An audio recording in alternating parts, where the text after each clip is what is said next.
Hello, this is Brian Rowe with Mythic MTG Tech talking about a advanced strategy which I'm calling Singleton Theory today. I know this is a little bit off from what I normally do, although I'm going to be doing a series of different strategic videos coming up. Some of them very basic and some of them very advanced. I'm jumping in with a more advanced one because this just came up in the Pro Tour. The traditional thought around deck building is to put in 4 of each amazing card, which makes a lot of sense when you have a card that is clearly better than the other cards, like Lightning Bolt, Wild Nacatl, Delver of Secrets, or cards that synergize the way that Mishra's Factories do. It definitely makes sense to put in the best possible card, but then this really limits the number of cards in your deck diversity-wise, so that you only have about 10 different cards in your deck plus 20, 25 lands, somewhere in that range. It makes it very easy for someone to identify the particular deck that you're playing, and that knowledge over what deck you're playing is very, very valuable. It can be used against you very easily.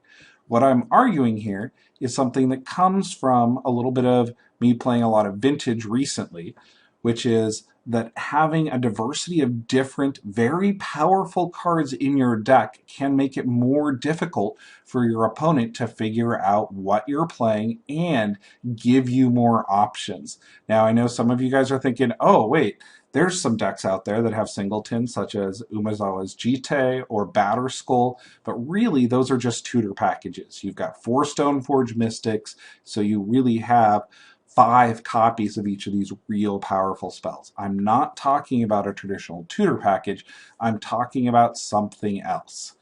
Let's take a look at the recent Pro Tour coverage to see exactly what I'm talking about here. Celestial Colonnade, and it looks like he's considering maybe, is he going to get really aggressive? No. He was looking at that Lightning Helix like maybe he wanted to fire that off, but he decided not to. Nice draw here for him, though, a Vendilion Click. And that's yet another reason, to your point earlier, to keep in a few Lightning Helixes, a few Bolts, is that you don't want to die to some incidental threat like a Vendilion Click here. Second Splinter Twin for Rivera has to make the twin up the wall play a little more tempting. Yeah, the wall plan looks better if he can get Sean McLaren to use a Path to Exile on a wall. That's not the end of the world for him. He's already gotten a card back from the wall, so it's a 1-for-1 anyway. And there it is, Splinter Twin. Targeting my wall. Right, leaving up Dispel Mana. Now, we do note, though, there's still that Threads of Disloyalty in his hand. I mean, is he just going to steal this thing and go to town? No, I mean, that's unbelievable. I mean, at first, I was like, well, why do you want a wall? But if your wall is a JMD2, a card that draws a card every turn, that's suddenly a big play for McLaren. Yeah. I'll allow it. That's crazy. Interestingly, the question becomes, so Tim Rivera is almost tapped out here after that. Can Sean McLaren grab that thing and not face death the other side? He absolutely can. So he's going to be able to just steal it. Here's Vendilion Click on end step, and he's going to get to even gets to clear a path. Yeah. This is fantastic for Sean McLaren. And what just happened? We could also potentially see a board state with 2 players with Wall of Omens and Splinter Twins on them going to town. All right, so at home you can get a look as well. And there's nothing there that kills a Wall of Omens. No, Tim trying to protect this hand with Dispel, but Dispel doesn't stop creature into Aura. Right. I mean, a great, it's sort of a high variance play to keep in Threads in case a situation like this happens. But he got there. He got there. Yeah, exactly. Sean McLaren remaining remarkably calm given the avalanche of value about to about to hit him here. And he's not going to be able to draw a card immediately because, Tim is likely going to tap at his response. Exactly. That's fine. But still, not a bad situation for Sean. McLaren's deck is not in a hurry to do much of anything other than, stay alive. Maybe he's in a hurry to steal Wall of Omens enchanted by Splinter Twin. That's about the only thing he's in a hurry to do. Takes the Dispel, It's such a good card. So there's going to be one unknown card here from Tim Rivera, although it happens to be a land as we know. Sean doesn't know that. Remember, this is all in Tim Rivera's end step. Right. Yeah, McLaren's clearing a path so that he can untap and use the threads that we know he has. I'm kind of excited. This is awesome. not how I thought this game was going to go. This is a very unorthodox situation that we're going to have in a control mirror here. Wall of Omens. Crazy. With Splinter Twin getting stolen by threads. It's also just awesome. Yes. It is awesome. You have one Vendilion click. Unless you you're have Tim Rivera. one Logic Knot. You have one Threads of Disloyalty. Like, this is my plan to win this He's match. got, what, 13 different cards in his sideboard? Yeah, exactly. And maybe 12? that's why you do this. You know, you don't commit to one entire strategy. You just like put a lot of ways for things to go right in your deck, and sometimes they do. Here's a mana leak off the top for Sean McLaren, but That's insane. it looks like the play is clear. Really? Did he pass a turn back? Or is he doing this in combat to see if he comes up with a bolt? That makes more sense. And it looks like he didn't come up with a bolt, so Tim Rivera is going to drop down to 15.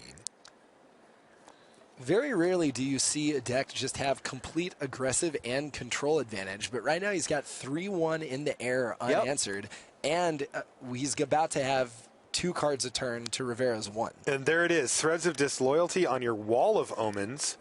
Yeah, Tim Rivera's looking at his hand like, what? I don't have a way to stop that. There's no way Rivera saw this coming either. No. We barely saw it coming, and we get to see their hands. Now that you've seen that, I'd like to look at some cards that are particularly powerful in the modern environment as singletons, and some of the reasons that singletons have a huge advantage. It's very easy to plan around a 4-of. If you have 4 Threads of Disloyalty in your deck, it's easy for your opponent to bring in 1 or 2 enchantment removal. But if you only have 1, their attempt to match their answer to your particular threat doesn't line up well. Their answer can just sit in their hand while you have a different threat. So one of the best times to put singletons in a deck is when you're trying to diversify your threats. Also, cards like Logic Knot or Mana Leak may be much easier to play around. Also, Spell Snare, if you know that your opponent has 4 of them. But if it just happens to be a singleton, it's much more difficult. Cards like Blind Obedience also make very strong singletons in aggressive decks. They have a very useful purpose. They add extra damage. A second one doesn't do anything. Vapor Snag is also one of my favorite singletons to throw into tempo-style decks that also have Snapcaster Mages, because the damage matters. It's a card your opponent usually doesn't count on. The first time that you get it off, it can be a blowout. Electrolyze, I've seen other people use as a singleton. That's one that I would possibly move into the 4-of category depending on your deck build, but I could see it in some particular decks as a singleton. Snapcaster Mage is ideal for singletons. I played a lot of singletons in Standard when Snapcaster Mage was in and Thought Scour was in, but even without Thought Scour, the diversity for empowering Snapcaster Mage to do a lot of different things really feeds into having a lot of singletons in your deck. V-Click is another wonderful card that is clearly better as a singleton than as a 2-of or 3-of in a deck. The second and third get much, much worse, especially when you draw them. Even under the new Legend rule, you can often just have one sitting in your hand with no real purpose. One of my favorite singletons currently is Curse Scroll in Pox.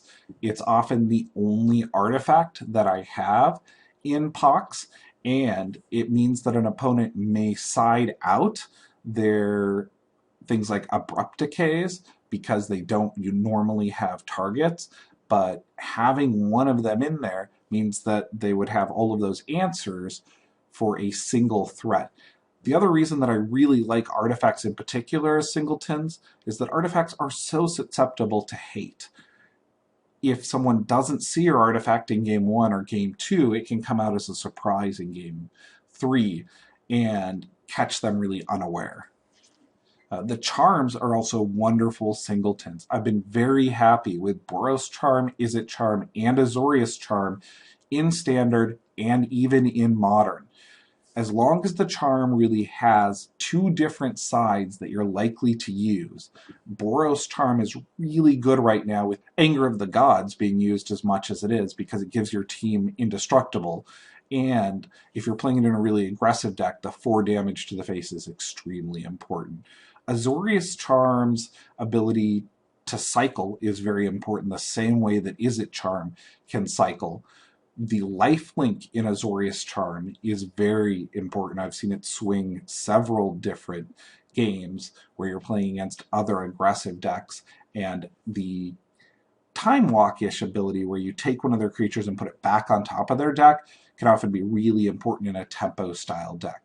Now, as I've been mentioning all the way through this, I think that singletons are better in tempo-style decks. A tempo deck really tries to keep your opponent off guard, keep the game in an early state, and make it difficult for them to deal with a diversity of threats. Many tempo decks do not use Singleton Theory. Your traditional Rug Delver deck tends to run a lot of 4-ofs, some of the most powerful, but I think that it can be nice, even in a deck like Rug Delver, to diversify towards the edges to make it a little bit more difficult for your opponent to predict what's going on. That knowledge advantage is what's so important about Singleton Theory. Another card that I really recommend people checking out is Isochronic Scepter. I love this card. It is not being played much in Modern right now, where a lightning bolt on it can often mean the end of a game. I've even played it before, oddly enough, in Vintage with Fire and Ice on it. It's an incredibly powerful card. It is a little bit underplayed right now because there's a lot of artifact hate. I wouldn't build a deck around this card currently in Modern, but having one of these in a Modern deck can be something to throw a Lightning Helix on and swing an entire game, then watch your opponent bring in their artifact hate and never see the Isochronic Scepter again. One of the most important things is that when you are playing the aggressive deck, there aren't wrong threats, there are only really wrong answers. And having this group of singletons in your deck makes the deck a lot more fun to play.